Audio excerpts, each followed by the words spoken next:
All right, good afternoon again, everybody. And as I have said before, welcome to the Skills Enhancement and Employee Development Series. My name is Jesse McIntyre, and I am your technical facilitator for today's event. And I would just like to welcome you to Building Trust and Psychological Safety and turn it over to our amazing facilitator for today, Miss Maura Shaughnessy, as she introduces our instructor. And I would just like to add, as always, may the 4th be with you. Ah, yes, happy Star Wars Day for those who celebrate. Hi, everyone. My name is Maura Shaughnessy. I'm a program manager here in the Leadership Development Division within Human Capital Services. I am so thrilled to be able to introduce you today to our brand new colleague, Tammi Croteau, who'll be talking to us about this really important topic. I can tell you there's been a lot of research done out there on, what is the foundation for building a really cohesive team. Turns out trust and psychological safety is. So Tammi is here to tell you all about it today. Tammi, welcome. And I wonder if you could introduce yourself a little before jumping into the slides. Thanks, Maura. Absolutely. Again, welcome to today's session. And for all of my fellow Star Wars fans out there, again, happy Star Wars Day. May the 4th be with you all. I couldn't resist. There's actually a fantastic illustration of today's topic in the original Star Wars movie that I will share with you if you stick around for the end of our class today. So as Jesse and Maura said, my name is Tammi Croteau. I am one of the new learning management officers in our learning development division, and I am really excited to be here with you. This is my very first course for a VA audience, and I am so happy about that. I spent the past 7 years with GSA, where my work focused on employee engagement, leadership development programs, and personal and professional development coaching. I'm also a retired Army officer, so this really is my dream job now, being able to be here and working with all of you to help our veteran community. My hope is that all of you will feel really comfortable today in our virtual classroom setting and know that I value your input. Maura is going to be monitoring the chat for us, so please feel free to type in any of your questions or comments as we're going along so we can make this as collaborative as possible. We have so much that we can learn from one another on this topic, and I really don't want to miss a thing that any of you may have to contribute. So if we can't get to all of your questions in the time that we have together, or if you're more comfortable with one-on-one discussion, please feel free to reach out to me with a chat or an email later. And I'll be happy to talk with you, or maybe even just share a story with you about my personal friendship with Chewbacca. So especially since couldn't resist. It's true. We were neighbors. Peter Mayhew and I were neighbors. But anyway, since I am new to the team and to VBA, I would really, really love to be able to get your feedback on today's session. So if you would be so kind as to take a couple of minutes to complete our post-course survey after we wrap up, I would greatly appreciate it. The results of our surveys help us to make sure that our training is effective and as relevant as possible, and that we're meeting all of your needs. Again, you probably noticed that our session is being recorded, so if you happen to be uncomfortable with that, we'll give you just a second to disconnect, and we will share the recording afterwards.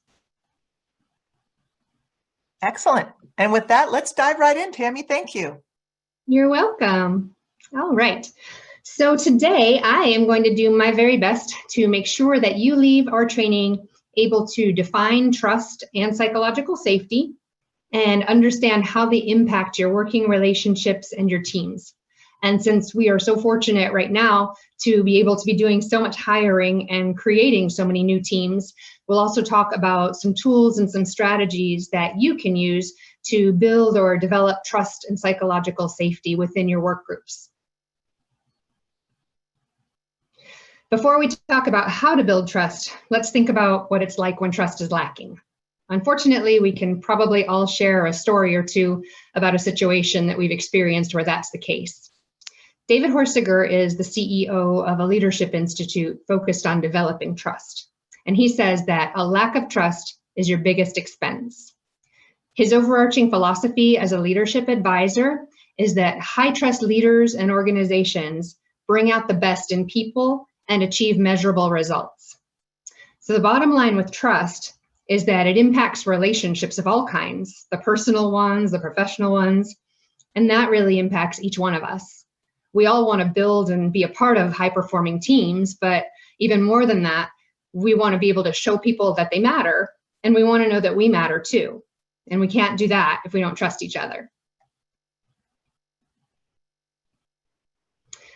In Patrick Lencioni's model, The 5 Dysfunctions of a Team, which is a fantastic book. If you haven't already read it yet, I totally recommend it. Lack of trust is the biggest problem that a work team can have. You can't build anything else effectively if there isn't that foundation of trust. We do offer another course that goes really deeper into Lencioni's philosophies, so feel free to reach out later for more information if you want to learn more on that. Basically, when there's no trust, people are less likely to ask for help, less likely to offer help to one another, and more likely to make mistakes and assumptions. Communication is probably going to suffer. People probably won't even like coming to work. And this could lead to a downward spiral in employee engagement and probably even retention. We don't want that, but what can we do about it, especially if we aren't supervisors? Any ideas? Feel free to throw some things in the chat.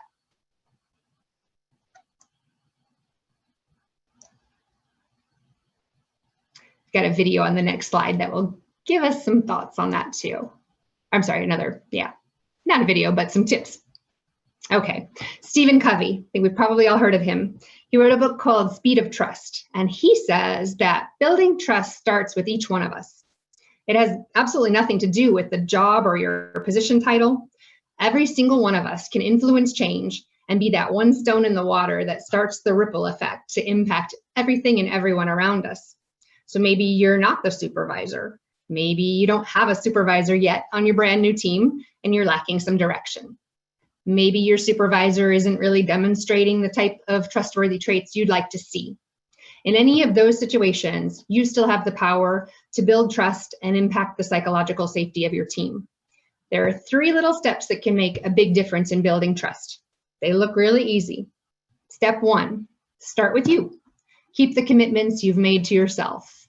That New Year's resolution to go to the gym and get fit, that healthy eating plan that you want to follow. Whatever it is, it was important enough for you to speak it out loud or write it down, so you've got to do it because you matter, because you're worth it, because you care about yourself, and it's time to prove it.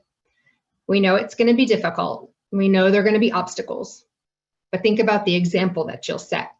Think about the outcome and how it's going to feel to achieve something that was that important to you. Step 2, take what you learned by following through on those commitments to yourself and apply that to your interactions with other people. So think about leaders or teammates that have earned your trust for a second. I think probably somebody will come to mind for all of us. How did they earn your trust? Which of those traits would you want to emulate so that others see you as a trustworthy person too? Feel free to put some of those traits in the chat window. Being reliable, absolutely. Own your mistakes, be consistent, communication, follow through, all good stuff. Oh, good listener, accountability, transparency, honesty, all these are great. Yes, absolutely. So it boils down to 9 traits in general. Authenticity, consistency, integrity, compassion, kindness, resourcefulness, people who are connectors, humility, and availability. It's a lot of traits, and you guys sum them up really well. So the 3rd step in building trust is repeat steps 1 and 2 consistently. So keep your commitments to yourself, keep your commitments to others, and do that over and over again. Pretty easy, right?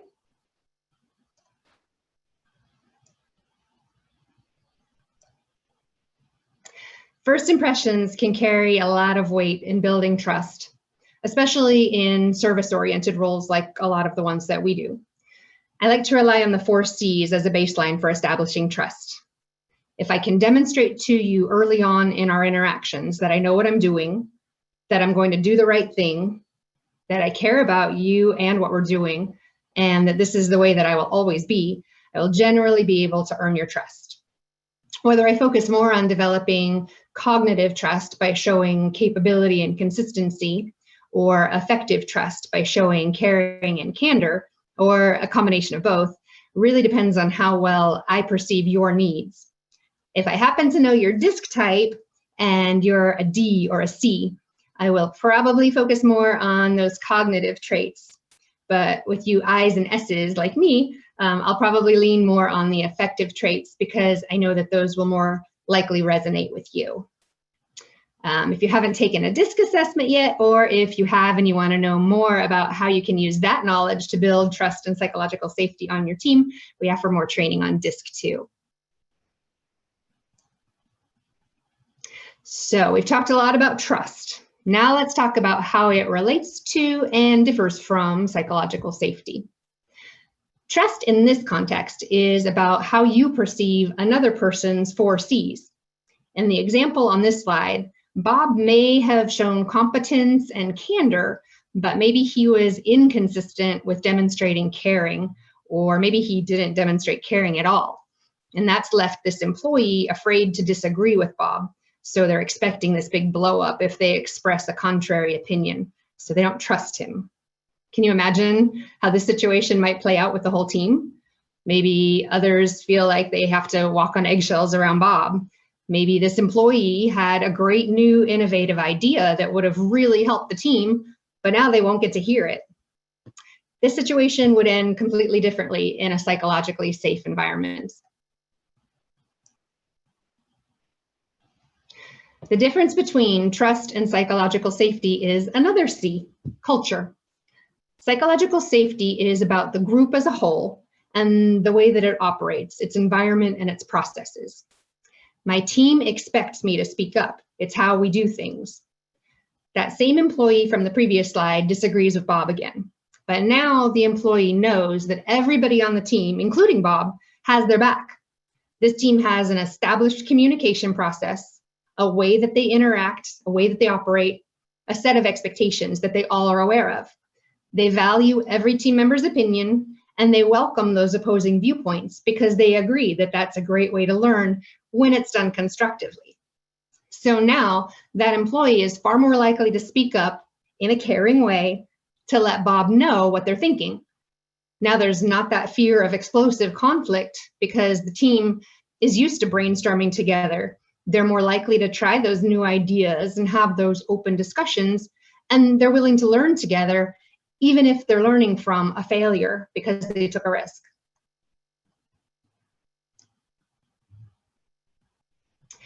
Amy Edmondson is one of the leading authorities on psychological safety. She defines it as a belief that one will not be punished or humiliated for speaking up with ideas, questions, concerns, or mistakes, and the team is safe for interpersonal risk-taking. Doesn't that sound great? Psychological safety is not a new concept. Amy first published her research in 1999, and since then she has written books, created courses, and presented some awesome TED-Tube talks. They're available on YouTube if you want to take a look later. But earlier research dates back to the 60s. Psychological safety was considered essential back then for successfully navigating organizational change. So it's been around for a long time. But it really hit the news around 2015. Google was studying high-performing teams through Project Aristotle. They found that psychological safety was strongly linked to information sharing and learning behaviors in teams. Team members who feel safe are more willing to talk about their mistakes, share their ideas, ask for and receive feedback. We know that can be intimidating sometimes. They're able to disagree. They're able to brainstorm and experiment. They probably have a process for making decisions together. They find their work meaningful, and they're not afraid to fail together. Psychological safety is also linked to peer support and role clarity. If you know what's expected of you, you'll feel more confident speaking up, lending a hand, encouraging and supporting each other. All of this probably contributes to the positive impact of psychological safety on employee satisfaction and building that feeling of connectedness that often encourages people to stay with an organization. So it adds to retention as well. Leaders are ultimately accountable for everything that their teams achieve or fail to achieve. They are also responsible for establishing and modeling a psychologically safe culture within their organization and creating the trusting teams that Simon Sinek is going to talk about in this video that we'll watch.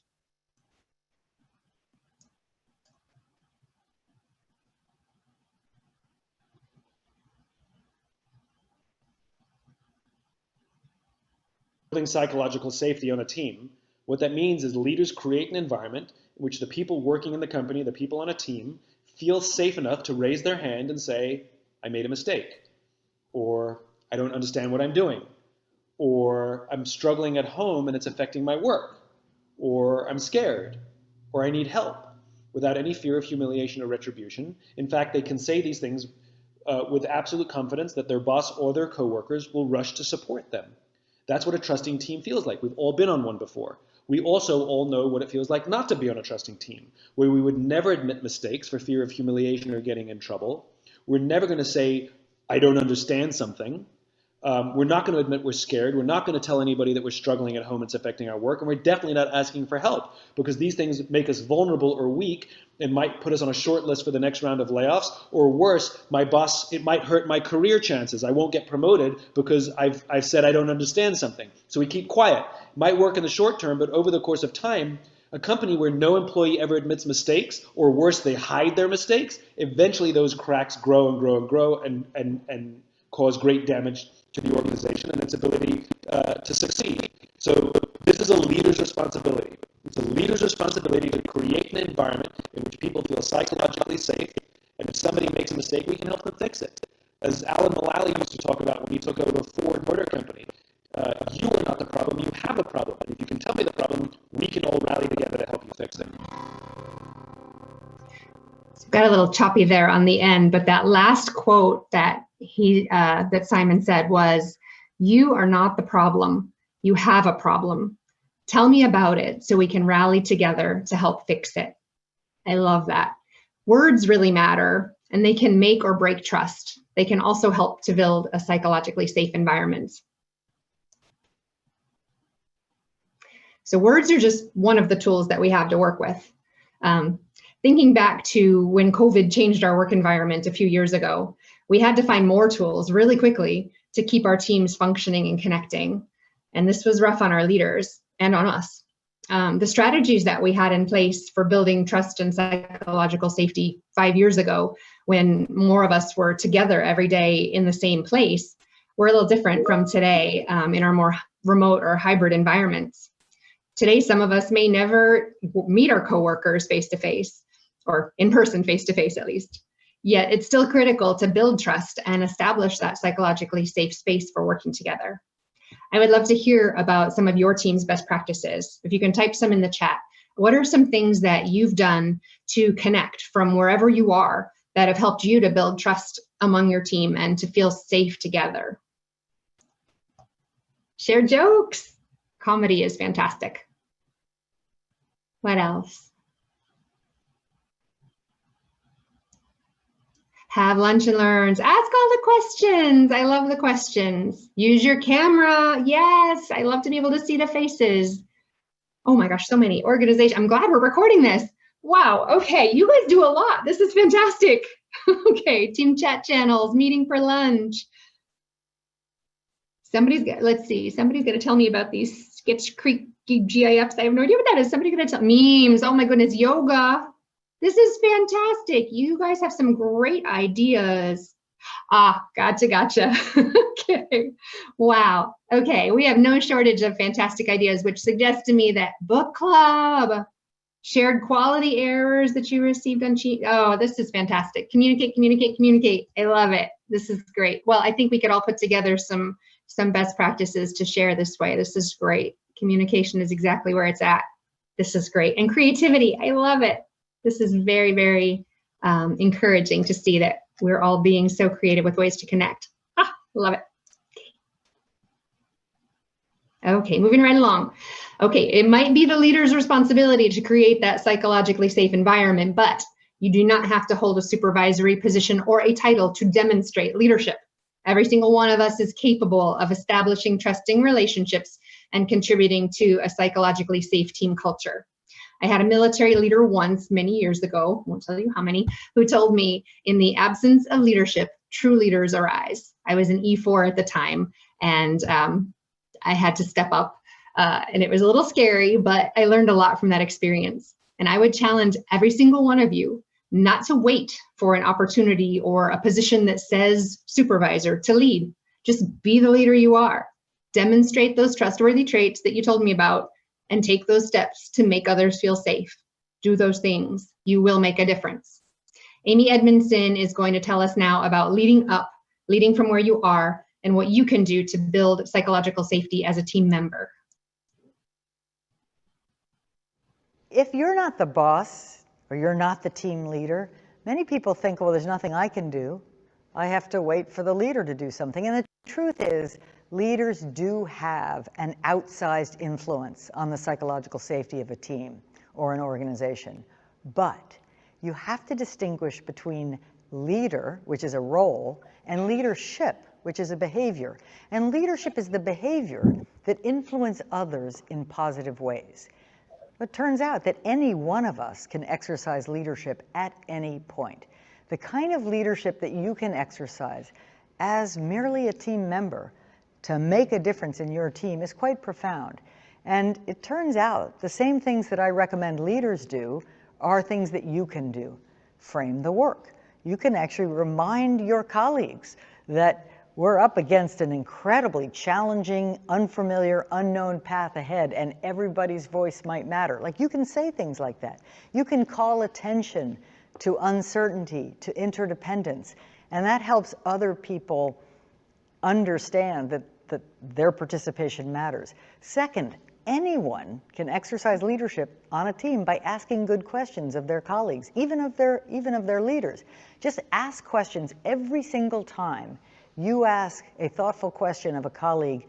You are giving that person a gift, the gift of your interest, the gift of your respect, because you are implicitly saying, I think you have something to contribute here. Any one of us can do that. And of course, responding productively is something you can do as well. On a team, if someone suggests an idea, you can say, hey, that's interesting, I'd like to learn more. Wow, you just made it more psychologically safe, and you advance the conversation at the same time. Yes. Leading without formal authority is one of the best ways to grow and develop and prepare yourself for future supervisory roles, or just to grow in general in your career path. It can be intimidating to lead among your peers or to influence up, but if you've worked on building trust and have established that psychologically safe environment, it's going to be much easier to take those steps.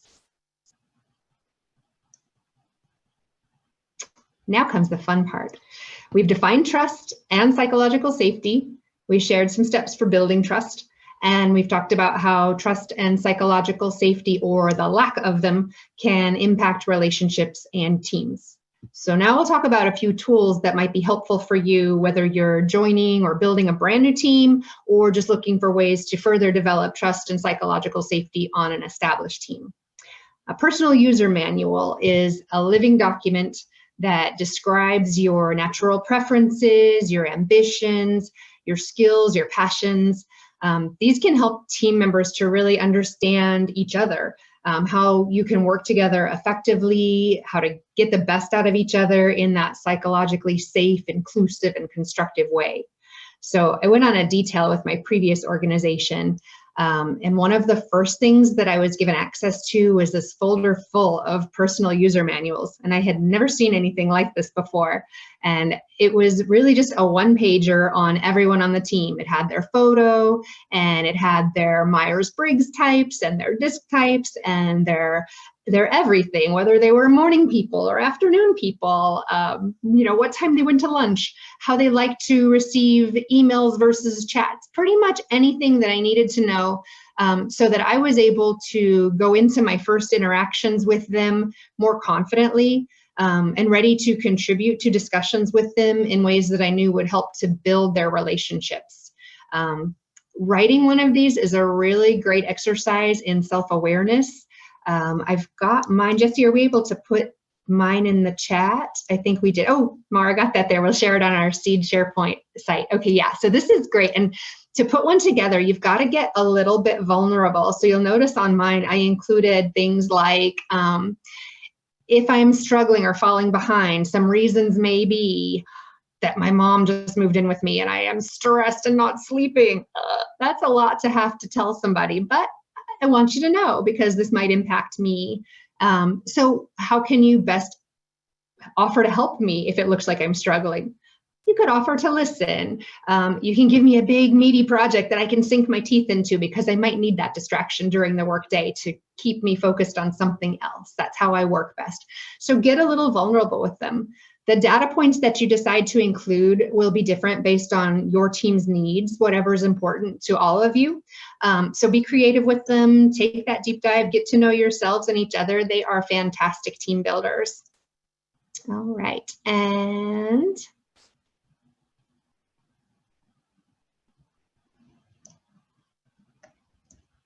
there we go. Oh yeah, Jesse's amazing with this tech. So that's a little quick view at what the personal user manual might look like.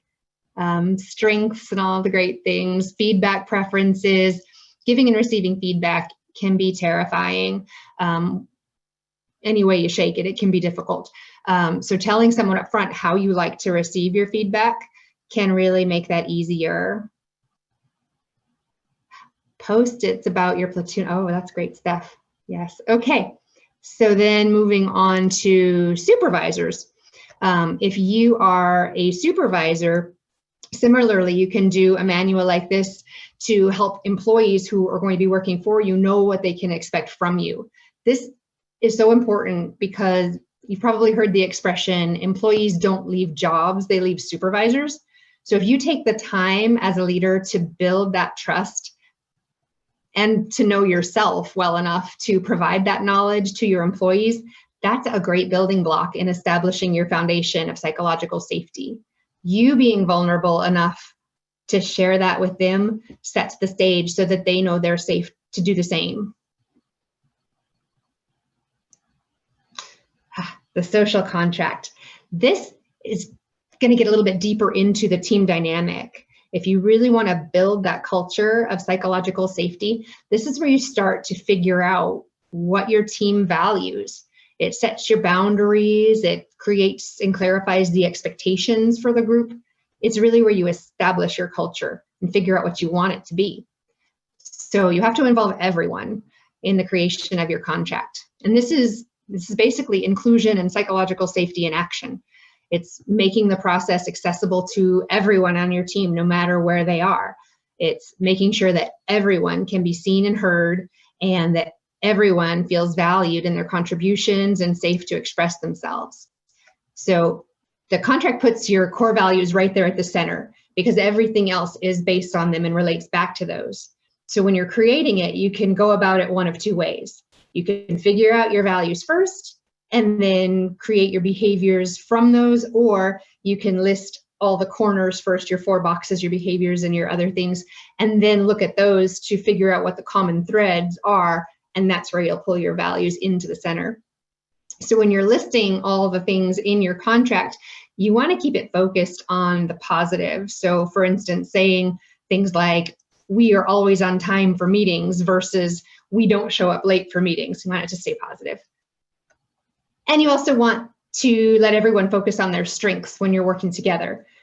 Going back to the DISC example, for instance, you'll want to let your I's and your S's, your creative souls, turn them loose. Let them add pictures or videos. Just let them color code. Let them do something that makes them feel valued in their way. Let your C's take detailed notes during the process, or create a spreadsheet and track everyone's votes and calculate and prioritize what's most important. Let your D's keep everybody focused on the time and the schedule that you have to get this completed. Use people's strengths, know each other. When you're finally done, everybody should sign a copy of it because the contract is a symbol of your team's unity. You can post it to your shared drive or SharePoint site or whatever you've got that is your team's go-to spot.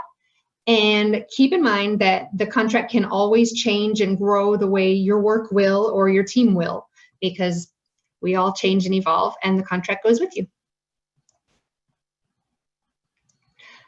And the team charter is a deeper dive. It's that extra clarity that you need to really bring that confidence to your team. If you can complete a team charter, you will know your team's culture inside and out. It goes deeper and more in depth than the social contract, and it's one of those deep dive exercises that you can really pull in for an on-site or an off-site. Or if you don't have that kind of time available, you can just pull a question or two at a time into your weekly meetings and attack it that way. We also offer building cohesive teams training, and that will take you through this process to help you build this as well. We have covered so much ground today. I am so happy to have been on this journey with all of you. So let's review just a little bit, and don't forget, I didn't forget that Star Wars story. There's still more to come. But to review, we went over what trust and psychological safety are. We talked about how relationships and teams are impacted by trust and psychological safety, or the lack of them. And we went over 3 steps to building trust and 4 C's. And then we also talked about several tools that you could use for building psychological safety on your teams, like the social contract, the personal user manual, the manager user manual, and the team charter. So here's where you get to commit to some action. What is one takeaway from today's session that you are personally willing to commit to implementing, either for yourself or for your team? Send me some answers in the chat. And yes, we will provide the slides. Trying to build more trust with members of your team. Good. How are you going to do that? Communicate more. Awesome. The manuals. Yay, Cecily. That is awesome. Awesome. Keep those answers coming. Be open and transparent. Oh, good, good, good. Okay. I promised you Star Wars, so I have got to get there. Where am I? Oh. Wait a second, I've got one more thing. So I did have one last quote from Amy Edmondson, because can't have a psychological safety training without Amy Edmondson. So she said, I'll leave you with one parting thought from her. Psychological safety at work does not mean that everybody is nice all the time. It means that you embrace the conflict and you speak up, knowing that your team has your back and you have their backs. So that should be a very comforting thought moving into building psychological safety on your team. And now, because I am going to keep a commitment that I made to you at the start of our class, and I'm also going to demonstrate my trust in all of you by showing you my total geek side in this psychologically safe classroom environment that we have created together. Here's the movie reference we've all been waiting for. This dates back to 1977, and yes, I was a little child in the movie theaters watching Star Wars Episode 4, The New Hope. That's the very first one, way back when. So in this scene, at the very end of this first Star Wars movie, Luke Skywalker, he was really put to the test. So he's flying along in his X-Wing starfighter, and Darth Vader, the big evil guy, he's in close pursuit. Luke has one chance to fire this seemingly impossible shot to destroy the Death Star, the big evil thing. He's got all kinds of like computer techie stuff to track and figure out and to see what's going on. And he's got a whole team back in their little mission command area that following his progress, watching him along. But suddenly, despite all this stuff, he hears this voice in his head of his teacher, Obi-Wan Kenobi, telling him, use the Force. And Luke's like, oh no way. I don't trust any of that. But Obi-Wan says again, Luke, trust the Force. Okay, so Luke Skywalker turns off his computer guidance tracking systems, turns everything off, it all goes dark. All he's got now is himself. His team's back in mission command saying, oh my goodness, what's going on? He assures them, I'm okay, I've got this. So they're just cheering him on. They're all for this. They're like, they're not quite sure what he's doing, but they believe in him. So he trusts himself. He trusts his training and his teacher and his whole team, and they trust and support him. They believe in him. And so he's got this psychologically safe environment in which he's willing to take a huge risk. And guess what? he makes the shot. And the Star Wars franchise lives on because of trust and psychological safety. So our day-to-day operations may not be quite that dramatic all the time, but if we are able to trust one another and work together in a psychologically safe organization, we too will be able to do our best and accomplish any mission and serve our veteran community to our very best.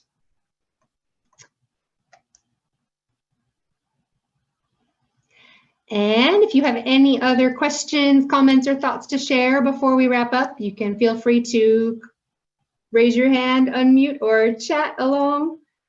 Thank you all. I have enjoyed being with you. My contact information is here for you. I would love to hear from you and hope to see you again on some of our other sessions. You can reach out to me at any time. And I hope to see a whole bunch of those personal user mails. Yes, go ahead. I have a question. I'm seeing all this love for you in the chat. Before you go, I don't want people leaving. Oh, yes. I have a question for you. Okay. So what I love so much was how you took the research about how to create more psychological safety and trust on a team, and you made it really pragmatic by giving us those tools, the user manual, the management manual, and people are really responding to that, I see. But if I were to come to you and ask you this question, I'm curious what you might say. Say I'm a person on a team and I see a lot of CYA kind of activity, like people are covering their butts, which is an indication of maybe they're not feeling so safe. What can I do as a team member in this situation to build trust? What would you do, Tammi? I'm kind of curious. I think I'd lean on some of the suggestions that everybody put in the chat window. I would work on that communication. I would be as open with everyone as I can be and model what I want to see. I would just, be a good listener. I would ask those questions. I would keep things moving in that direction and sort of be the change and put myself out there, do my best work and, start things that way. Sometimes all you can control is yourself. And if you can work on you, then at least you're serving your team and your customers then the best that you can. So if you can't change everyone else, you can change yourself first. I love it. Perfect example, because I think so many of us go to, geez, who am I? I'm not the leader. I can't do anything to build trust on my team. And that's a great example of kind of putting it back on ourselves. I can be the example. I once interviewed somebody and I said, how do you create change on a team? And he said, number one, you demonstrate the change you want to see. Number two, you reward people who demonstrate the behavior you want to see. So you kind of risk vulnerability. You put yourself out there, you work on your own credibility, and then you reward people, and that means like, oh, hey, you did this thing. Thank you for bringing that to our team. Oh, a thank you goes such a long way, just to let people know that yes, that positive reinforcement, just saying thank you. I appreciate that. That was a really great experience I had with you. And it meant a lot to, be listened to, or to be able to discuss that mistake that I made, or just being able to, have those conversations. That goes a long way. Yeah. And so many of us, we often feel like, well, as a team member, we're not a leader. Really, how much influence do we have? According to research, quite a bit of influence by, absolutely, as you say, Tammi, demonstrating the change we want to see, right? I saw you use that. I love it. Acknowledgement is so important. I've heard it called like spotlighting, highlighting. Whenever someone does something on your team, like right now, say tomorrow you go to a staff meeting and somebody takes responsibility for a thing, or it shows up in a vulnerable way, saying, I made that mistake and I just want to apologize. I made that mistake for the team. Saying, hey, you know what? I so appreciate that you said that. That's acknowledgement, spotlighting, that kind of thing. So influential. Man in the mirror. Music examples from the 80s. Yes. We love that. For sure. And I can tell you, Tammi, if I were a team member out there, those tools that you shared, man, I would go out there and say, hey, I went to this training. I saw this cool thing called a user manual.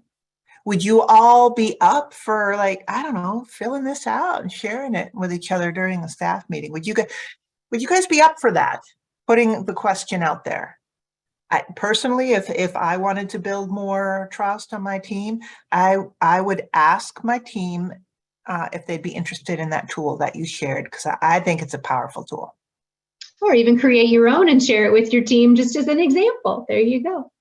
And here we go. Somebody's already doing that. Yay. Yeah. And what you just said, what you just said, I thought was so important, which was share your own. If some of those questions, go first. What you want, first. Be human. Take them out. Do your own. Yep. Show that it's not a painful process, or, if it is a little bit scary, that's okay, but take the first step. If you go first and you take away the fear and the icky feeling of, go first. No doubt. Go first. I love sentences that start with "my coach told me." I'm a coach too. Oh, yes. Be willing to share with my team. Oh, I love that. Yes. Willing to share with team if I attended today's session. Nothing is as bad as the fear. Oh, this is so true. Taking the first step is never as bad as you think it's going to be. Your mind is sometimes your biggest enemy. We make things sound a whole lot worse than they usually are. But one of the things that my coach used to tell me is that you have survived 100% of the worst experiences you've ever had. You have a great track record for success, right? We're all still here. We're proof that we have gotten through it all. We have gotten through it. If we are still here, we have gotten through every bad day and every scary thing and every rough moment. We are still here. So you have a track record for success already. You can do scary things. Yeah. Right? Yes. Yeah. So we've got this. How does the size of our organization affect psychological safety and trust? Ooh, that's a good question. And I think probably I would look at it the way I look at most goals. Break it down into the baby steps. Start with your organization in terms of your team, and maybe go in those concentric circles and see where the impact starts and where you start to feel maybe where you feel the trust first and the psychological safety, and maybe see how far you can take it until you don't feel it anymore. And then ask yourself where you're not feeling it, and then get to know those people more, because it's probably there. You may just not have established those relationships yet. I went to I'm a brand new employee, literally brand new. It's been just about 5 weeks now. And one of my first experiences was the symposium that we had for HCS in Atlanta a couple weeks back. And when I heard Dr. Lee speak, and really all the presenters, it was just amazing to me that everyone who spoke had the same overall message and vision, this consistency that I heard in our messaging and in the caring and in the overall vision for the organization. That's, I think, where I started to understand the trust and the psychological safety, the listen for the consistency. I think that's a good start. Life is full of unexpected suffering. Oh, if you can live through that, you can live through anything. Yeah. Oh, Eleanor Roosevelt had good stuff. Yes. Oh, see, this is what I mean by we can learn so much from each other. All training should be collaborative like this. The more we learn from each other, the better training is. Struggling against great difficulty enables us to develop ourselves tremendously. Yes, Woman Fest. I love it. Those abilities dormant within us. That is so true. I said I went to, I was in the military for 21 years, and I was an explosive ordnance disposal commander. It's about a 10% female career field, but I always told everybody that you never know if you're a hero or a chicken until you're put in a position to have to decide. You just don't know unless you're put in a position to see how you react in trauma or in scary situations. You just don't know. So yeah, put yourself in the scary situations and see who you become. You never know. Not saying go out and defuse bombs, just saying challenge yourself. You will be amazed at how you can rise to the occasion and how you grow from the difficult scenarios. Yes. And being in a psychologically safe team will give you that power to overcome, to go and take the risks. That's the joy of having a team who has your back, and knowing that you'll be able to take the risks and fail forward and not have that constant fear of what's going to happen if it doesn't work out. That sounds like great advice for the folks in the chat who said, Tammi, I'm brand new on this team. What do I do? And what you just said. In that together. Yeah. And you know what that's like. Absolutely. What you just said sounds like good advice for folks who have that question. Mm-hmm. What do you do? Demonstrating yourself, what you want to see. Taking the risk, feeling the fear of, is this too vulnerable? Is just we're not, and I imagine you're not saying go overboard at first. You're just like, dip your toe in the water of vulnerability. Mm-hmm. See how it feels. Put yourself first. Fail forward. What a beautiful message, which we heard about a lot during our HCS Human Capital Services Symposium that we went to recently. We talked about the value of failing in some ways, which is the ultimate test of psychological safety, to be able to fail and have that be okay. And failure is a fantastic teacher. I think I've learned more from failures in my life and career than from the successes. The successes are wonderful. We all want them and crave them, but the failures are fantastic teachers. Not fun, but fantastic. Yes. Look at that. A little bit of fear. Not fearful. If you are not fearful in some ways, then you're not doing it right. And when it comes to psychological safety and trust, building trust, if you're not feeling just a little bit uncomfortable. Being new is the best. I use the opportunity to be that change opportunity for all. Build trust. We need to put together a book of all these quotes. You guys are fantastic. This is great. Failure just means you figured out how it doesn't work. Yes, Denise. I love these. This is fantastic. Audience we have. Absolutely. Very wise, and wonderful. Yeah. Well, you have all been such a great first audience for me. You definitely helped me to conquer my fear of my initial presentation to my new audiences. And I absolutely welcome this opportunity to be here with you today. And thank you so much. Absolutely. So what we're seeing right now is, as trainers, we rely on this evaluation data. Please pay it forward by using your phones and this QR code to answer a very brief survey. We really rely on that survey. Please do that. I also shared up in the chat. I wonder if I can share it again. Yeah, I shared our SharePoint site for Seeds. On that SharePoint site, you'll see a recording of today's session. You might want to share it with your team. You will also see the job aids or the handouts that Tammi shared today. We'll put those up there too. Everything you need. You'll hear about our next Seeds event. That information will be up there too. Everything you need, but you got to go to that SharePoint site that I shared. Excellent work, Tammi. I could. Thank you, everyone. Yes, well said. Perfect. Thank you. Okay, everybody. What a pleasure. Thank you so much for showing up today. Love that EOD reference. Yes. Thanks for all the comments in the chat box and being so engaging and participating the way you have. We've got such a great audience here in Seeds, and we hope to see you again soon. Thank you, Tammi, for this amazing presentation. Thanks, Mara and Jesse. Your help was invaluable. I couldn't have done it without you. Oh, yes, and we'll see y'all next time. Take care, everybody.